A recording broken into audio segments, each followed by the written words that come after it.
Bueno, pues nada, entonces hoy muy rápidamente vamos a hablar del problema de la acción humana individual, con lo cual vamos a dejar de lado lo que un tal Bardaliaran llamaba la agencia mínima, o sea, la idea de que también los organismos a un nivel muy básico, cualquier entidad unificada que se distinga a su entorno es capaz de hacer algo conforme a fines, ¿no? Aunque sean fines atribuibles desde fuera y no surgidos desde dentro.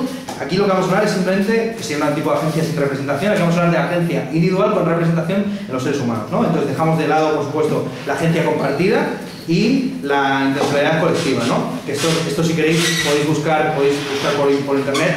El enfoque de Seran es interesante de lo que él llama las we intentions, las intenciones de nosotros. Con lo cual también vamos a dejar aquí fuera las paradojas de la coordinación, de la concurrencia y de la cooperación, ¿no? Por ejemplo, todo lo que quería hablar de la teoría de juegos o de la teoría de decisión, ¿no? Incluida la famosa paradoja del votante o del manifestante irracional, ¿no? En el que hay unas determinadas acciones que tienen unos beneficios nulos, pero sin embargo elevados costes, y curiosamente todos nosotros, digamos, contribuimos a ese tipo de acciones, como el hecho simplemente de votar, donde el beneficio es prácticamente nulo, la contribución también es nula, pero sin embargo el coste, bueno, que se simplemente ir hasta el colegio electoral parece ya demasiado para lo que uno contribuya en cada cuestión.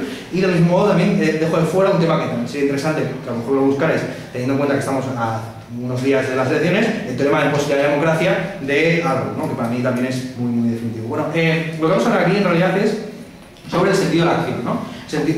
Para empezar, lo que habría que señalar es que el origen de este debate en la filosofía analítica se remonta a un libro de Elizabeth Anscombe, la señora que digamos, sistematiza y recopila los textos póstumos de Wittgenstein, que dijo en su famoso libro Intention que la intención es un conocimiento sin observación, ¿no? Entonces, digamos que un conocimiento directo y no inferencial de las acciones que uno realiza, ¿no? Es muy parecido a la intuición intelectual de Schelling o del idealismo alemán objetivo. Aquí la principal objeción que se puede plantear es desde pues, posiciones más biologicistas, donde evidentemente hay, bueno, en la acción individual no solamente hay un conocimiento sin observación, sino que también hay un papel desempeñado de manera muy importante por la propiocepción y las sensaciones kinestéticas, ¿no? Entonces, en ese sentido hay un autor que se llama Wegner, que ha elaborado un modelo que se llama el modelo de la causación mental operante, según el cual la experiencia de la voluntad es una experiencia consciente, ¿no? A través de una interpretación de lo sucedido, de lo que ha sucedido, conforme a tres factores. En primer lugar, que la intención surge, la sensación de intención surge aproximadamente antes que la acción es consistente con la intención, y el agente es consciente de que ningún otro factor, o no sabe si algún otro factor, vamos, en principio no es consciente de que haya intervenido ningún otro factor en la creación de esa intención, ¿no? Aquí, por supuesto, sería interesante traer a colación la cuestión del libre arbitrio del Liebe, que ya hemos visto en clases anteriores, la idea de que neurológicamente la decisión se dispara, o mejor dicho, la acción comienza en términos neurológicos 350 milisegundos antes que la intuición, que la intención de llevar a cabo la acción, con lo cual quedaría ahí dejado de lado la idea de si la libertad es verdaderamente la concepción de la necesidad o simplemente una apariencia suscitada por esa intención, por ese disparador primero. Bueno, aquí hay varias teorías, insisto, de la intención. Por ejemplo, una teoría muy interesante en términos expresivistas sería la de Héctor Nerín Castañeda, según el cual las intenciones son imperativos internos, ¿no? Que se pueden modelizar conforme a la lógica deóntica, o Bradman, según el cual, que es una posición más bien funcionalista, conforme a la cual las intenciones son un estado psicológico que luego habría que determinar en términos neurológicos, que cumple algún papel causal en tres elementos, en tres tipos de decisión, digamos, en tres contextos de decisión absolutamente distintos. En primer lugar, en el razonamiento práctico, del cual por desgracia no vamos a poder hablar, pero sí que quisiera mencionar, por lo menos que sepáis que hay una distinción entre las razones que son context neutral, agent neutral, que es muy interesante, la diferencia entre relaciones internas y externas, trazada por Bernard Williams, con una serie de distinciones que no me da tiempo ni siquiera entrar en ellas. Por un lado, razonamiento práctico, por otro lado, planificación del futuro, y en tercer lugar, ejecución de las acciones mismas, ¿no? Vale, estas son posiciones, digamos, más bien excéntricas, porque el debate, como siempre, se plantea entre cognitivistas y no cognitivistas, ¿no? O sea, los cognitivistas, como por ejemplo de Beleman, que es un cognitivista fuerte, según el cual la intención es una creencia pertinente sobre los hechos que vas a hacer, ¿no? Entonces, que tiene un carácter espontáneo, pues evidentemente no está derivado de ninguna evidencia adecuada. Tú no tienes ninguna evidencia de que vas a actuar, pero sabes, digamos, si es el contenido exhaustivo de esa intención, el hecho de saber lo que vas a hacer, y al mismo tiempo tiene un carácter autocumplido, porque efectivamente las expectativas de actuar tienden a generar las acciones esperadas, las acciones que estas expectativas contemplan. Un cognitivista más débil sería, por ejemplo, Grice, ¿no? Que se lo suele considerar como un cognitivista débil, que ya vimos en todo el tema de la interacción y de la intención, en el sentido de intencionalidad como relación hacia los objetos y de comunicación no natural. Vale, entonces, según Paul Grice, la intención de hacer algo consiste en desear ese algo, combinado con la creencia de que ese algo se obtiene como consecuencia de una serie de medios, ¿no? Y simplemente, y esa es un poco la combinación, ¿no? Digamos, por un lado una creencia y por otro lado un deseo. Vale, aquí habría que meter otro factor importante de la intención, que es la sensación simplemente de control y de guía de la acción. O sea, que cuando uno intenta hacer algo, pues de alguna forma controla y conduce su acción, ¿no? La teoría más pertinente a este respecto es la de Melle, según el cual la direccionalidad de la acción se puede capturar diciendo simplemente que la intención guía la acción en la medida en que es próxima a ella, la dispara en el sentido, por ejemplo, de la distinción entre causas primeras y causas segundas en los escolásticos. O sea, la intención es una causa primera de la acción. Bueno, al margen de esto hay que decir una cosa, que es que, bueno, voy a saltarme esto de Melle, sí, sí, bueno, lo que... Sí, me voy a saltar directamente. Bueno,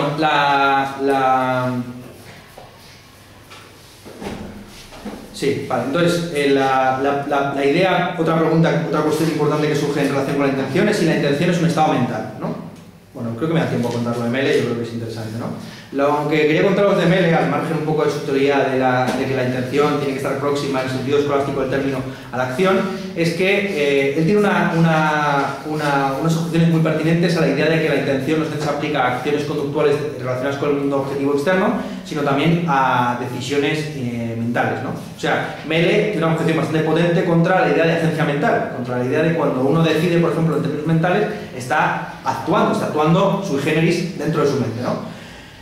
Bueno, es problemático ya de suyo, en el sentido, es problemático ya de suyo esta idea de intención mental, porque claro, involucra un tipo de acción que no conlleva ni conducta, ni movimiento, ni desplazamiento corpóreo, y puede haber, digamos, definiciones circulares, ¿no? La intención de decidir se puede entender como la intención de una intención, y además, pero él añade esta objeción que yo creo que es interesante, que tiene que ver con lo que se suele considerar como una intención mental, que es la intención de recordar, ¿no? Según él, no existe algo así como la intención de recordar, o la memoria no es una acción intencional, en la medida en que nadie ha intentado recordar ningún contenido cognitivo concreto, ¿no?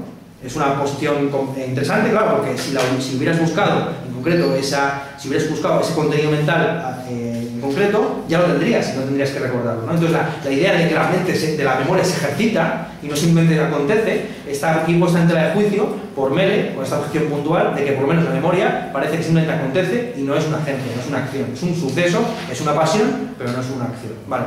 Entonces la cuestión que se plantea inmediatamente después de este tema es si la intención es un estado mental, ¿no?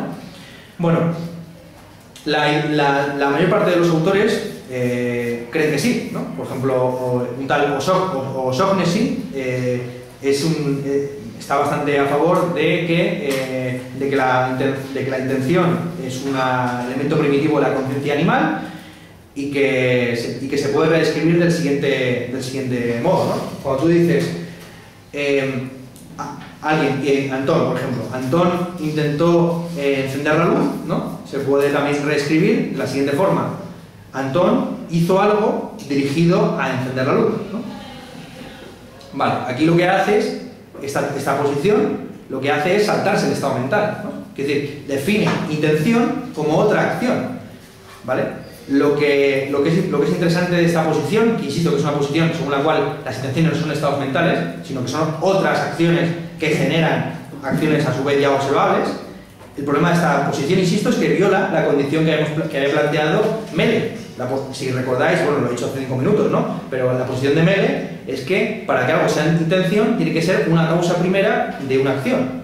Y si la intención es a su vez una acción, ya no sería causa primera, sino causa segunda. O sea, sería sería una consecuencia de la acción. Esto nos lleva a otro problema importante de la acción, que es cuál es el alcance exacto y cuáles son las consecuencias dimanadas de la acción intencional, ¿no? Es un problema político importantísimo, que se percibe, por ejemplo, que fue muy tratado por el señor o el marido de Hannah Arendt, Gunther Anders, en todos sus textos vinculados con el desarrollo nuclear. Hablaba de que el problema principal de la sociedad, de la tecnociencia contemporánea, es la falta de control, ¿no? Sobre todo no solamente la falta de control, sino la responsabilidad y la inconsciencia acerca de las consecuencias de nuestra acción, ¿no? Dado que nos encontramos en un mundo muy complejo en términos tecnológicos y muy hiperconectado.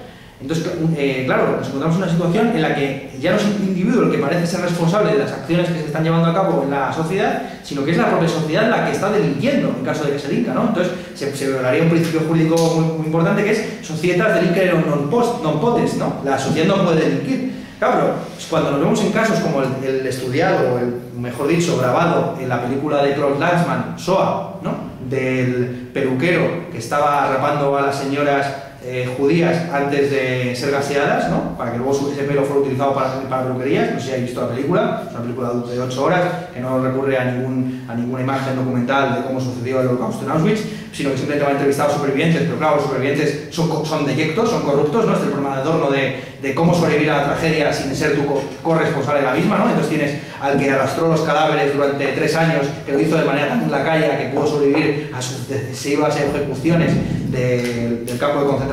Tienes al peluquero que su vez era judío y que tuvo que rapar a parientes suyos que también pasaron por allí, ¿no? Entonces estos tipos son unos tipos que están ya, digamos, curtidos, y se ve al peluquero como está hablando de Auschwitz, mientras él, con un inglés muy macarrónico en California, le está cortando el pelo a unas señoras, ¿no? Entonces en un momento determinado se echa a llorar porque cuando cuenta lo de que tuvo que raparle el pelo también a primos y a tíos y a vecinos, ¿no?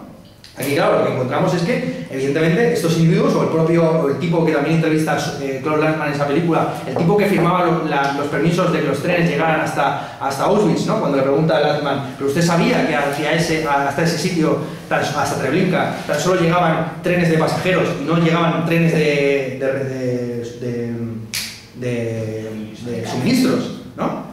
Y dice, bueno, a mí me pasaban un papel, yo firmaba por aquí y seguía, la cadena seguía, ¿no? Y del mismo modo, estamos ante la eventualidad de que, según las estadísticas, 6,5 millones de españoles van a volver a votar al partido de la corrupción, ¿no? Entonces, ¿hasta qué punto societas delinquere non potest? Esos son absolutamente cómplices, de alguna forma, o participan de una estructura criminal ellos mismos, ¿no? Vale, según Davidson es el que establece, digamos, un poco la teoría, la piedra que toque en este campo, como ya vimos también en el campo también en el campo precisamente de la intención en el otro sentido del término. Según él, para que haya acción intencional, y lo que hace es precisamente limitar el alcance de esa acción intencional, para que haya acción intencional basta con que haya intención, por lo menos en un sentido, bajo una descripción operativa del término, ¿no? Entonces, y esta descripción operativa él la cuantifica o la concreta en lo que se conoce como el modelo de deseo-creencia, ¿vale? Según el cual una intención consiste en tener una actitud favorable a hacer algo y la creencia de que algo es un medio para obtener ese fin, ¿no? Y por último, la disposición a tomar ese medio para ese fin, ¿no? Entonces, tenemos que una acción intencional es, por un lado, el deseo de realizar algo, la creencia de que un medio es un fin para esa acción y la disposición de tomar ese medio para realizar esa acción. Y es intencional toda acción que lo sea bajo una determinada descripción. Entonces, el ejemplo que suele poner es el de un individuo que en mitad de la noche enciende la luz y de manera inconsciente está revelando la posición de un ladrón en la casa al lado, porque la luz se proyecta y se ve al ladrón, ¿no? Entonces, bajo la descripción, digamos, yo le doy el enchufe, le doy al botón de la luz para descubrir al ladrón, no es una acción intencional, pero bajo la descripción, le doy al interruptor para encender la luz, sí que lo sería, ¿no? Entonces ahí, por ejemplo, se puede contemplar diferentes descripciones y diferentes planos y escalas de valoración. Vale, como habéis visto, los 3 elementos de la teoría de Davidson son creencias, deseos y disposiciones. Bueno, las creencias ya hemos hablado demasiado de ellas y además supongo que en epistemología trataréis más en profundidad de ellas. Las disposiciones, sí que hay un debate analítico acerca de ellas, pero es estúpido, es lo más estúpido que se ha visto nunca. Estúpido para los niveles, digamos, de estupidez analítica, o sea que imaginaos lo jodidamente estúpido que debe ser. Así que vamos a hablar simplemente un poco de los deseos, ¿vale? Hay varias definiciones de deseo, también dentro de la teoría de la filosofía analítica.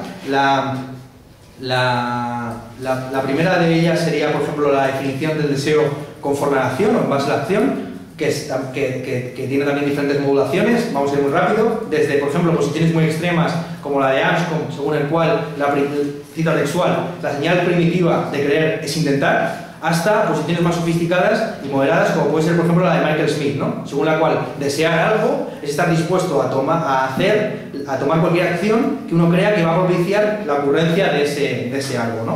O sea, vemos ahora mismo, aquí tenemos por un lado la disposición y la creencia, ¿vale? Con lo cual hay una cierta circularidad. Vemos que aquí sucede lo mismo que sucedía cuando Quine intentaba definir el concepto de analítico, ¿no? Que es que analítico te lleva a sinonimia te lleva a analítico, y hay como una especie de circularidad en la definición de estos conceptos. Pero esto, por el principio, como el propio Quine en su teoría coherentista de la racionalidad y básicamente de la ciencia y de todo, esto no tiene por qué ser un círculo vicioso, ¿no? Simplemente es un círculo explicativo. ¿Vale? Es un círculo, casi un círculo hermenéutico, ¿no? Que uno gana más cuando vuelve otra vez al punto de partida, ¿vale? Entonces, estas posiciones, por supuesto, se enfrentan a objeciones como la que formula esta señora, Dennis Stamper, según la cual pues existen acciones como, por ejemplo, la del tenista nervioso, según la cual, o depresivo, o pesimista, que sea un tenista que cree que sacando de un determinado modo va a fallar 2 veces y va a perder un punto, ¿no? Pero no obstante, la creencia, el saber que sacando ese modo va a tener double fault, ¿no? Le lleva, por su nerviosismo, por su depresión o por su carácter de profecía autocumplida para mal de esa creencia, le lleva a cometer la doble falta. Entonces aquí tenemos por un lado, tenemos las dos cosas, la creencia y la disposición. Tenemos la creencia de que va a hacer doble fault y la disposición nerviosa para cometerla, pero sin embargo no tenemos el deseo. Él desearía no haber cometido double fault, ¿no? Con lo cual, tenemos aquí, insisto, un contraejemplo, en el sentido de que la filosofía negativa entiende el contraejemplo. Tú defines un término, presentas condiciones necesarias suficientes, si esas condiciones no se cumplen, hay algún problema en esa definición, ¿no? Vale. Aquí lo que se suele hacer es incluir una restricción más adelante, que sería la restricción también incluida por el autor que os he dicho que es más sofisticado, Michael Smith, según el cual, si uno cree que en caso de que fuera racional, la premisa básica, el condicional básico es de ser racional, ¿no? Si uno cree que en caso de que fuera racional desearía que P, entonces esa creencia condicional, ¿no?, tenderá a generar el deseo intrínseco de que P, ¿vale? Entonces, aquí, pues bueno, se añade esta condición de racionalidad precisamente para quitar de en medio pues, los casos de debilidad de la voluntad, etcétera, etcétera, ¿no? Por lo menos, el hecho de ser conscientes de que hay un elemento de la racionalidad por encima de la debilidad emocional o dispositiva humana, pues parece salvar ciertas objeciones. Claro, porque el principal problema es cómo cuantificas ese tenderá a generar un deseo intrínseco, y cómo también cuantificas intrínseco, ¿no? Porque a lo mejor alguien que piensa, si fuera racional, no comería carne, pero como no lo soy, pues venga ese chuletón, ¿no? O si fuera racional, no iría a los toros, pero bueno, como no lo soy, pues que iba, ¿cómo se llama? Tomás Gómez, bueno, esta gente, ¿no? Vale, luego otra definición sería, por ejemplo, una definición en base al deseo, o sea, definir, perdón, el deseo, al placer, ¿no? Definir el deseo en base al placer, que sería, por ejemplo, la posición que tiene Galen Strawson, que no hay que confundir, por ejemplo, con el otro, con Peter Strawson, exacto. Galen Strawson, que es el que sostiene que pues, el simple del deseo consiste en tener la facultad de placer o displacer con su presencia o su ausencia, ¿no? Bueno, aquí, como veis, la categoría que se está manejando permanentemente por estos autores es la idea de disposición, que no hemos definido y que tampoco vamos a entrar en ello, insisto, porque el debate es muy enrevesado. Pero sí quisiera decir una palabra sobre ello, que es que este debate sobre la diferencia entre disposición, potencia y energía, no, disposición, potencia y energía, viene prácticamente desde la polémica que tenía Aristóteles con los megáricos, ¿no? Según los megáricos, o los de la escuela de Megara, no existían las propiedades disposicionales, ¿no? Como por ejemplo la solubilidad de la sal, hasta que no se realizaban, hasta que no se ejecutaban, ¿no? Entonces, por ejemplo, la sal no era soluble hasta que se disolvía, ¿no? Esta era la posición también, por ejemplo, de Carnap. Carnap quiso formalizar las propiedades disposicionales en términos de su realización efectiva, ¿no? Entonces, lo que suele hacer para ir a unas posiciones no megáricas ni carnapianas es formularlo contrafácticamente, es decir, que la disposición es formulado condicionalmente, si se dieran unas circunstancias adecuadas, ¿no? Sí, el sí. Claro, entonces lo difícil siempre en estas posiciones es definir el adecuado, la circunstancia, o lo que en economía se llama ceteris paribus, las condiciones iguales, ¿no? Vale. Otra definición mucho más interesante sería, por ejemplo, la definición de en base al bien, ¿no? Según el cual la intención, que sería, por ejemplo, la posición socrática, ¿no? De que el deseo es básicamente la creencia, la intención es básicamente la creencia del bien, de las cosas, y por lo tanto el deseo hacia las mismas, que es una tradición heredada por la escolástica, ¿no? Que, por ejemplo, está en una teoría muy interesante, que es la teoría del doble efecto de Santo Tomás, que fue citada por Obama en su discurso de entrega del Premio Nobel de la Paz, donde dijo, estableció la distinción de que efectivamente hay una diferencia entre los males intencionados y los males, digamos, entre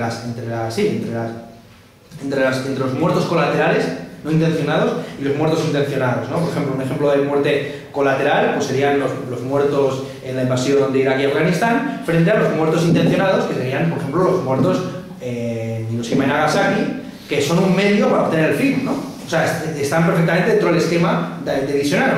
Tú quieres tienes un deseo, terminar la Segunda Guerra Mundial, crees que un medio va a servir para un fin, pues tirar la bomba en Hiroshima y Nagasaki y va a terminar con la Segunda Guerra Mundial, tienes la disposición y los cojones de hacerlo y lo haces. Y lo consigues, ¿no? Por lo cual has llevado a cabo una acción intencional. Es la diferencia entre... Mientras que, por el contrario, pues tú acudes en misión humanitaria o para quitar las bombas, las armas de destrucción masiva a Saddam, y bueno, por el camino, pues yo qué sé, ¿no? El despliegue del espíritu objetivo hegeliano, pues siempre pisa alguna margarita, ¿no? Vamos allá. Entonces, vale. Otra posición, bueno... Hay varias posiciones en relación con esto de que la intención consiste en la percepción o en el deseo del bien. Hay posiciones, insisto, perceptivistas, según el cual el bien prácticamente se percibe, ¿no? Que sería pues, una posición casi, creo que sería socrática, pero también la posición sostenida contemporáneamente por Stampe, la que hemos visto previamente que hacía la objeción del tenista, o Graham Oddy. Pero la mayoría de los autores cree que esta definición de la intención a partir del bien que involucra estados de creencia, ¿no? Estados de creencia muy básicos, en el que uno cree que algo es bueno, ¿no? Claro, el problema de esta definición de la intención a partir del deseo, perdón, del deseo básico, del deseo como representación de un objeto como algo bueno, es que entra en paradojas muy complejas que no me da tiempo a exponer, me hubiera gustado exponer y de hecho tenía aquí para exponerlo. Entra en paradojas muy importantes con las principales teorías de la acción humana, que son la teoría de la decisión y la teoría de la teoría de juegos, ¿no? Entonces, David Lewis tiene varios textos en los que explota estas paradojas, pero para que os veáis, para que simplemente de manera muy simple veáis cuál es la principal crítica, se podría decir que la idea de que la intención se sostiene sobre creencias básicas de apreciación del bien o del mal entra en contradicción directa con el carácter primitivo que tiene la teoría de juegos, el concepto de preferencia, donde no existe el bien y el mal, sino existe mejor que o peor que, ¿no? Claro, el problema principal al que nos enfrentamos aquí, que son dos modelos, son dos explicaciones posibles concurrentes, ¿no? La idea de que primero son las probaciones unívocas, de esto es bueno, esto es malo, y luego ya vas pesando preferencias, y vas construyendo preferencias. O lo otro es que, curiosamente, uno puede derivar preferencias a partir de deseos básicos, en el sentido de que, por ejemplo, yo deseo ir a ver a mi abuelo, pero también deseo ver a mi hermana, ¿no? Y si peso los dos deseos, más o menos me sale alguna preferencia o una indiferencia entre esas dos acciones. Pero al revés no sucede. Es decir, si tú dices que tú prefieres ver a tu abuelo antes que a tu hermana, puede que ver a tu hermana sea un error, no sea un deseo, sino lo contrario, ¿no? Te produzca displacer. Entonces, el concepto de preferencia, o sea, los deseos no se pueden derivar de las preferencias, pero las preferencias sí de los deseos.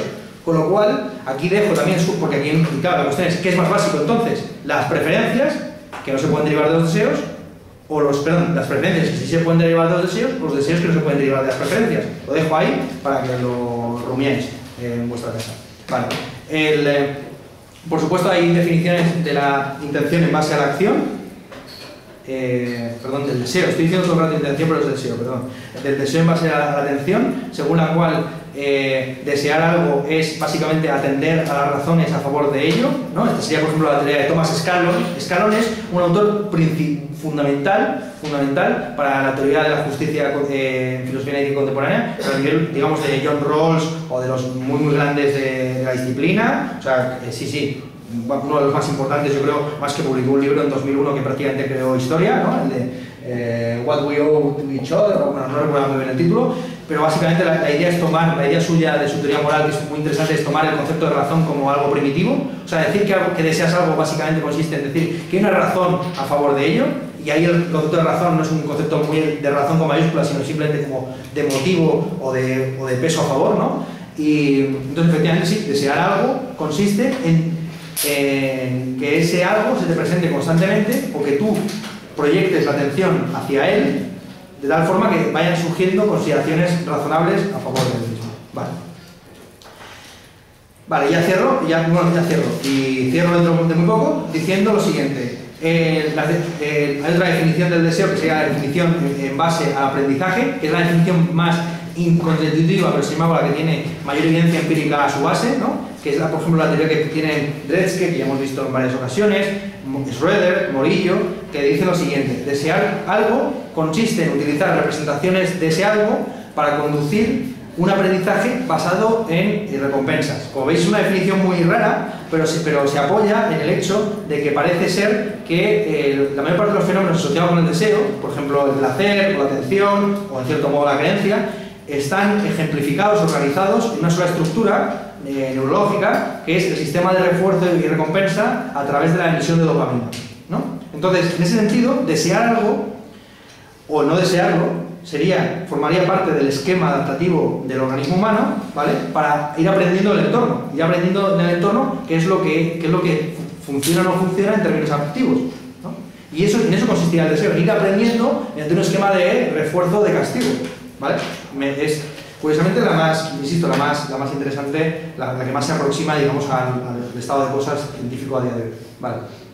Pero volvamos un momento a la definición de Davidson. Recordáis la definición, ¿no? Intentar algo consiste en tener una actitud favorable, esto es un deseo, una creencia acerca de medios y fines, una creencia, y una disposición a actuar. Una disposición, deseo, creencia y disposición. Vale, el principal contraejemplo que se suele plantear con esta teoría son los llamados contraejemplos de las cadenas causales desviantes.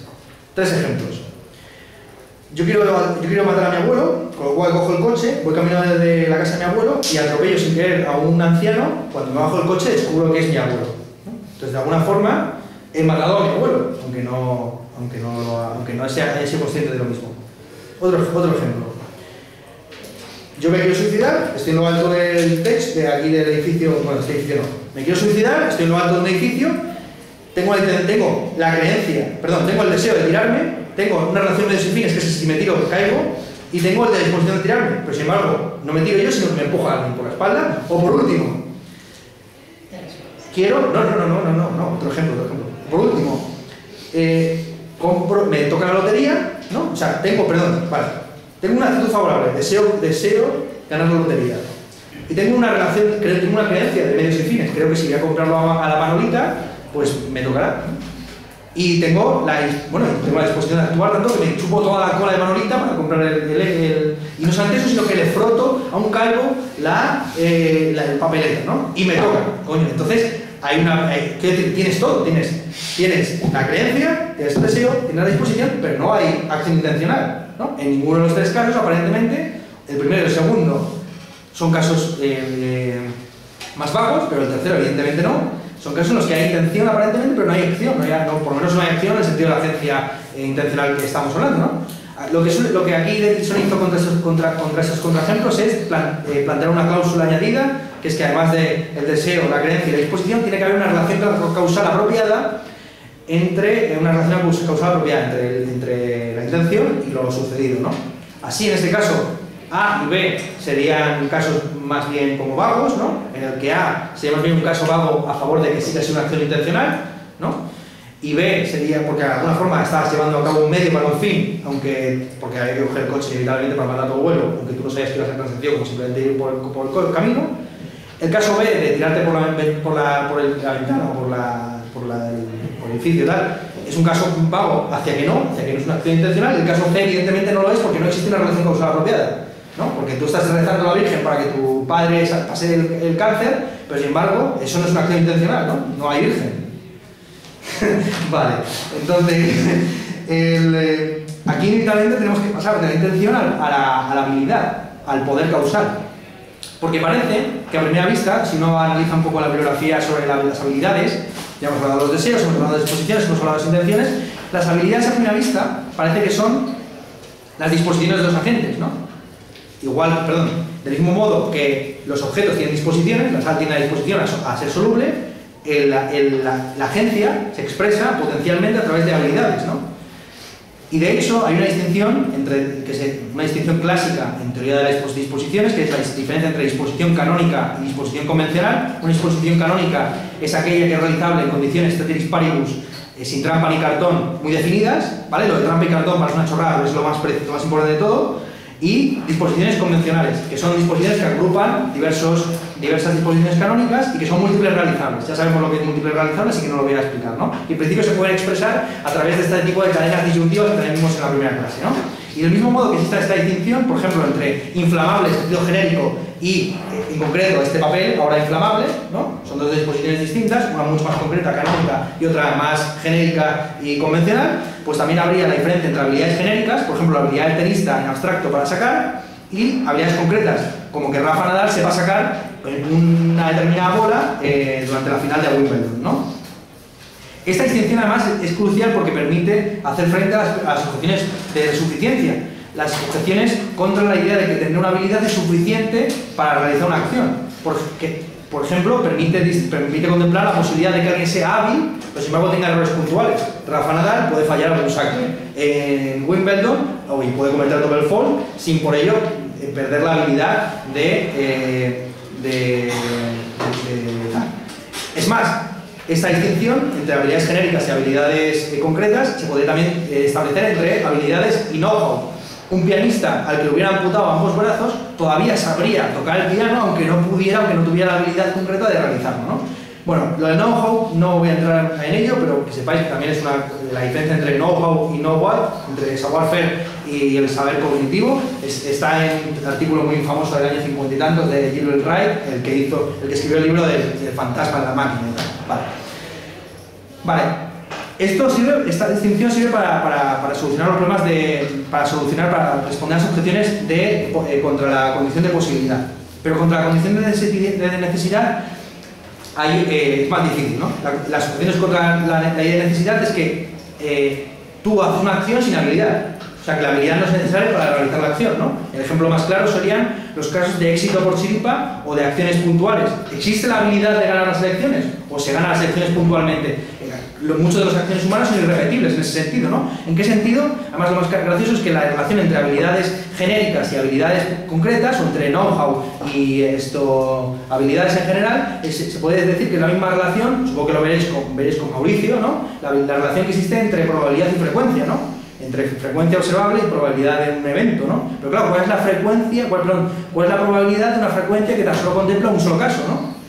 Bueno, pues es muy difícil de establecer. Lo que se suele hacer aquí es formalizar ese poder ser de la habilidad en términos de lógica modal. Y de hecho hay una autora que se llama Kratzer que ha ido muy lejos en este tema. Y cierro, antes voy a formalizar esto un poco y cierro. Claro, aquí la objeción principal que plantea un autor llamado Kenny es que en lógica modal hay una implicación, hay lo que se conoce como la implicación, no sé si era, actuality and timing, o sea, la implicación a través de la actualidad, que es que si sucede algo, entonces algo es posible, ¿vale?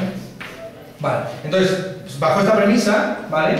Si tú puedes realizar A o B, como por ejemplo podría ser que te dieran una bolsa que hubiera una esfera, o no, una baraja de cartas norteamericana, ¿no? donde todas las cartas son o rojas o negras, ¿no? Tú tienes la habilidad de sacar a similar una carta que es o roja o negra, ¿vale? Pero, vamos, la lógica modal establece, esto es algo absolutamente necesario, que si se cumple esto, entonces se va a cumplir esto.